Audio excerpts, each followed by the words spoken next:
और America Hormuz अभियान के लिए जिस तरह का समर्थन चाहता है वो अब मिलने वाला है। नेटो महासचिव ने यूरोप से अपील की है कि हॉर्मुज पर गंभीरता से एक्शन की जरूरत है। अब माना जा रहा है कि नेटो भी हॉर्मुज को खुलवाने का मिशन शुरू कर सकता है। ब्रिटेन और फ्रांस सेना भेजने की मुहिम शुरू भी कर चुके हैं। ब्रिटेन 40 देशों के साथ मिलकर मिशन हॉर्मुज की नींव रखने जा रहा है। ऐसे में माना जा रहा है कि ईरान को भविष्य में बड़ी चुनौती का सामना करना पड़ सकता है। दूसरी तरफ ईरान हॉर्मुज सील करने के बाद फारस की खाड़ी के उत्तरी छोर पर कंट्रोल की कोशिश कर रहा है, क्योंकि अब हॉर्मुज खोलने का मिशन सिर्फ अमेरिका का नहीं रहेगा। इस अभियान की कमान अब नेटो संभाल सकता है। उन्होंने कहा है कि यूरोप को ईरान और हॉर्मुज में बड़ी भूमिका निभानी चाहिए। वो नेटो के भविष्य को लेकर बहुत आशावादी हैं। नेटो को दुश्मनों खासकर रूस से अपनी रक्षा करनी चाहिए। ब्रिटेन के रक्षा मंत्री एक बड़ी बैठक करने वाले हैं। 40 देशों के रक्षा मंत्री बैठक में शामिल होंगे। हॉर्मुज खोलने के लिए सभी देश रणनीति बनाएंगे।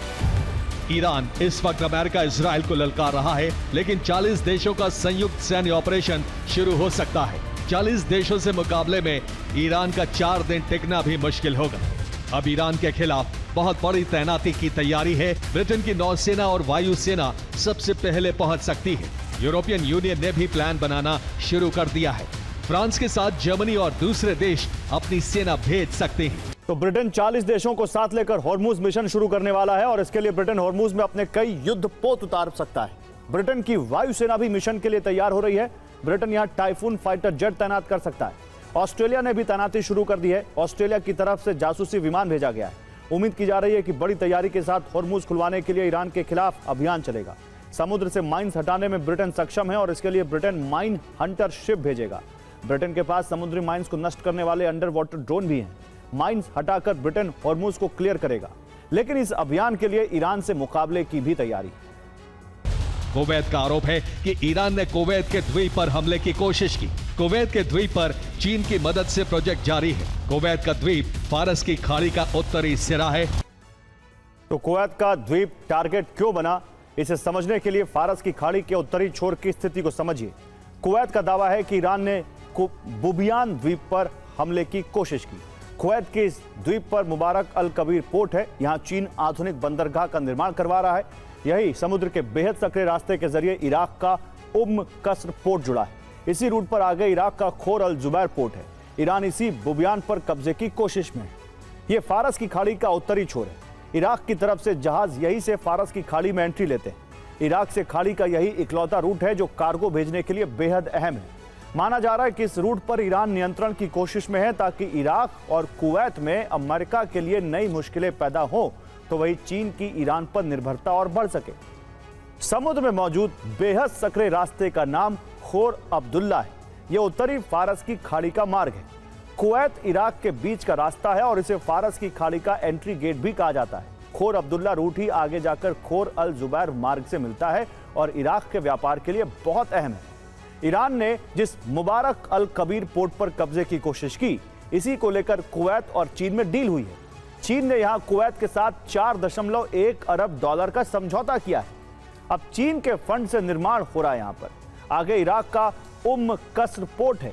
यह इराक के गहरे पानी वाला बंदरगाह है। हर साल यहां से 80 लाख टन कार्गो का परिवहन होता है। कस्र पोर्ट समुद्री सिल्क रूट का हिस्सा है। यही वजह है कि अब ईरान की नजर इस इलाके पर है। बीजिंग में महामुलाकात से पहले रूस के राष्ट्रपति पुतिन ने न्यूक्लियर अलार्म बजा दिया है। यह है दुनिया की सबसे ताकतवर मिसाइल सरमत के साथ ऑरिशनिक का प्रदर्शन। यह अमेरिका के लिए संदेश है, क्योंकि ट्रंप ने चीन रवाना होने से पहले कहा कि धरती पर 2 महाशक्तियां हैं, पहली अमेरिका और दूसरी चीन। पुतिन ने अमेरिका को तुरंत याद दिलाया कि ट्रंप रूस की अजेय परमाणु शक्ति को भूल रहे हैं। सरमत का परीक्षण करके पुतिन ने संकेत दे दिया है कि बीजिंग में होने वाली कोई भी डील रूसी हित के खिलाफ ना हो। सरमत मिसाइल की लंबाई 116 फीट है, यानी ये मिसाइल एक 11 मंजिला इमारत के बराबर है। सरमत मिसाइल की रेंज 35,000 किलोमीटर से भी ज्यादा है।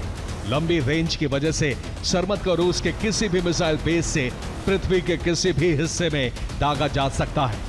सरमत की रफ्तार 25,000 किलोमीटर प्रति घंटे है, यानी पुतिन की ये मिसाइल 19 मिनट में रूस से अमेरिका तक मार करने में सक्षम है। सरमत मिसाइल एक साथ 15 से ज्यादा वॉरहेड ले जाने में सक्षम है, जिन्हें अलग अलग जगह गिराया जा सकता है। यानी ये मिसाइल एक साथ 15 से ज्यादा यूरोपीय देशों की राजधानी को तबाह कर सकती है। मिसाइल को सबसे विध्वंसक बनाती है उसकी वॉरहेड क्षमता। सरमत का हर वॉरहेड अपने साथ 750 किलोटन का परमाणु बम लेकर जा सकता है। यानी ये मिसाइल अपने साथ हिरोशिमा पर गिरे न्यूक्लियर बम से 50 गुना ताकतवर परमाणु बम लेकर जा सकती है। ऑरिस्टिक हाइपरसोनिक बैलिस्टिक मिसाइल है जिसकी रेंज 5000 किलोमीटर तक है, जो पूरा यूरोप कवर कर नेटो देशों तक पहुंच सकती है। ऑरिस्टिक मिसाइल की स्पीड लगभग 13,000 किलोमीटर प्रति घंटे है। ये मल्टीपल वॉरहेड्स वाली MIRV टेक्नोलॉजी से लैस है, जो एक मिसाइल से करीब 6 अलग टारगेट को भेद सकती है।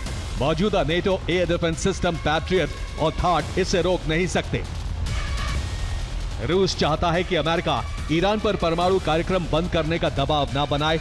ईरान पश्चिमी एशिया में रूस का करीबी सहयोगी है। इसके साथ ही अरब में रूसी वर्चस्व के विस्तार का केंद्र भी है।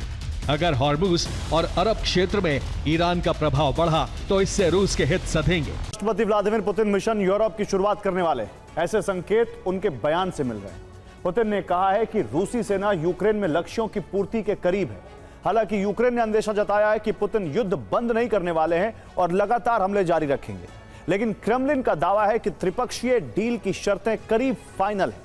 अगर यूक्रेन युद्ध पर विराम लगाता है या लगता है तो यह रूस अमेरिका की कूटनीतिक सफलता होगी, लेकिन यूरोप के लिए झटका भी, क्योंकि अपनी सुरक्षा के लिए यूरोप पुतिन को यूक्रेन युद्ध में उलझाए रखना चाहता है ताकि पुतिन ऑपरेशन बाल्टिक की शुरुआत ना कर सके। पुतिन ने पत्रकारों से कहा है कि मेरा विचार है कि विवाद का अंत करीब है। इस पर जेलेंस्की ने संदेह जताते हुए कहा है कि मॉस्को युद्ध विराम नहीं चाहता है। इसके बाद क्रेमलिन प्रवक्ता दिमित्री पेस्कोव ने पुतिन के बयान पर स्पष्टीकरण देते हुए कहा है कि रूस यूक्रेन अमेरिका के बीच त्रिपक्षीय वार्ता में बड़ी प्रगति हुई है। स्थिति समझौते को अंतिम रूप देने के करीब है। और ईरान पर बरसती मिसाइलें और आसमान से आग उगलते अमेरिकी बॉम्बर्स के दम पर अमेरिका ने दावा किया था कि ईरान घुटनों पर आ जाएगा, लेकिन हकीकत इसके उलट निकली। अरब सागर में अमेरिका का अरबों का खर्चा पानी में बह गया। ना तो हॉर्मुज खुला और ना ही ईरान का हौसला टूटा। उल्टा अब राष्ट्रपति ट्रंप का गुस्सा खुद अपनी मीडिया पर फूट पड़ा है। ट्रंप का आरोप है कि अमेरिकी मीडिया फेक न्यूज फैलाकर दुश्मन को ताकतवर दिखा रहा है और यह वर्चुअल देशद्रोह है। पहली रिपोर्ट में है कि अमेरिका के हमलों से ईरान को खास नुकसान नहीं हुआ है। दूसरी रिपोर्ट में है कि ईरान ने अपनी मिसाइल क्षमता फिर हासिल कर ली है। ट्रंप ने कहा है अमेरिकी मीडिया ने ईरान के बारे में झूठी खबरें छापकर वर्चुअल राजद्रोह किया है। फेक न्यूज के सहारे दुश्मन को लगातार ताकतवर साबित किया जा रहा है। यह हमारे दुश्मन को बढ़ावा देने वाला काम है। हालांकि जिन खबरों को लेकर ट्रंप बौखला गए हैं उनमें से अधिकतर सही पाई गई हैं, क्योंकि ईरान पर ना तो अंकुश लगा है, ना ही अमेरिका ईरान का सरेंडर करा पाया है।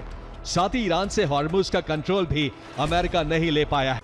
और ईरान में अमेरिका ने मिसाइलें बरसाई, फाइटर जेट का ईंधन जला, एयरक्राफ्ट कैरियर, युद्धपोत और कार्गो विमानों की बड़े पैमाने पर आवाजाही हुई। ये सब करने में अमेरिका ने भारी भरकम खर्च किया है और अब हथियारों के प्रोडक्शन और ईरान की नाकाबंदी पर खर्च जारी है। ऐसे में अमेरिका के लिए यह युद्ध बेहद खर्चीला साबित हुआ है। युद्ध के खर्च पर कांग्रेस के सामने रक्षा मंत्री ने जवाब दिया है कि अब तक 29 अरब डॉलर का खर्च हुआ, लेकिन माना जा रहा है कि सरकार का यह आंकड़ा सही नहीं है। रिपोर्ट के मुताबिक युद्ध पर अमेरिका 2,900 करोड़ डॉलर खर्च कर चुका है।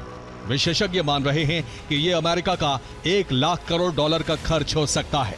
यानी ईरान से युद्ध में अमेरिका का करीब 95 लाख करोड़ रुपए खर्च हो सकते हैं।